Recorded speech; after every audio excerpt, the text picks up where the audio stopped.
안녕하세요, 레이디다조입니다. 가스토치로 도가니 유약 코팅이 정말 가능한지 직접 보여드리겠습니다.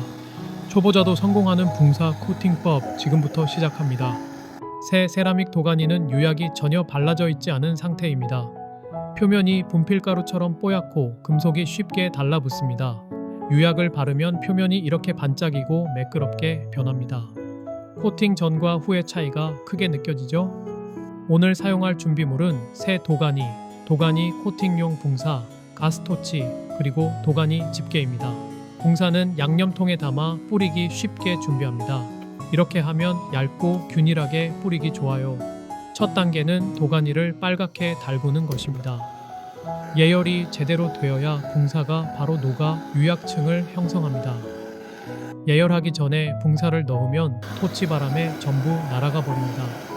가열 먼저, 붕사 나중 반드시 기억해 주세요.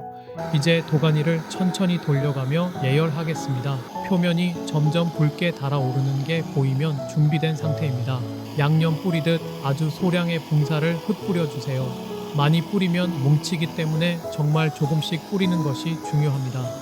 붕사가 열에 맞자마자 녹으면서 유약층이 만들어집니다. 잘 진행되고 있는 상태입니다. 여기처럼 두껍게 뭉친 부분은 계속 가열해 녹여주세요.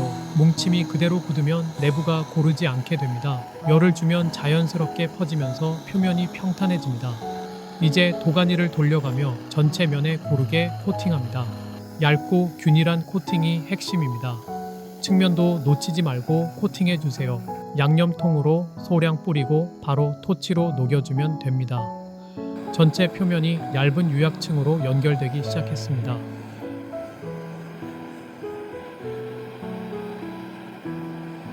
반짝이는 표면으로 바뀌는 모습이 보이면 제대로 되고 있는 것입니다. 아직 얼룩처럼 보이는 부분이 있어도 괜찮습니다. 가열을 반복하면 표면이 점점 매끄러워집니다.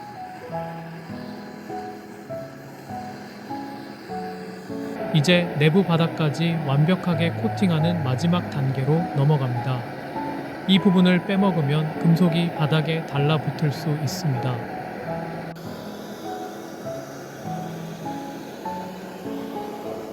도가니 집게로 도가니를 잡고 조심스럽게 뒤집어 주세요.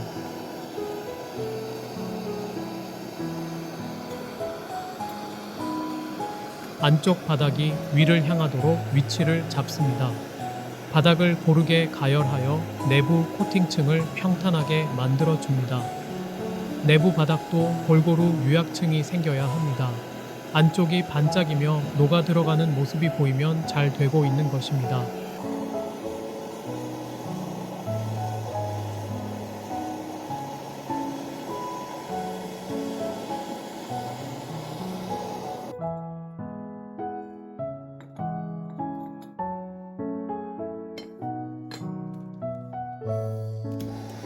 모서리 부분까지 열이 충분히 전달되도록 천천히 가열합니다. 안쪽 전체가 하나의 얇은 유약층으로 연결되면 완성입니다.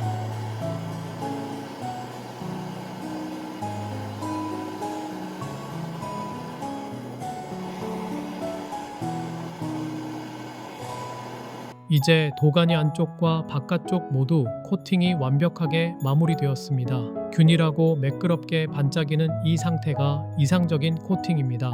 코팅 전과 후를 다시 비교해 보겠습니다. 왼쪽은 분필처럼 거친 도가니, 오른쪽은 매끄럽게 코팅된 도가니입니다. 이 차이가 실제 작업 품질에 큰 영향을 줍니다. 시간이 조금 걸리지만 가스토치만으로도 충분히 도가니 유약 코팅이 가능합니다. 초보자도 성공할 수 있는 붕사 코팅법 오늘 꼭 따라 해보세요. 도움이 되셨다면 좋아요와 구독 부탁드립니다. 감사합니다.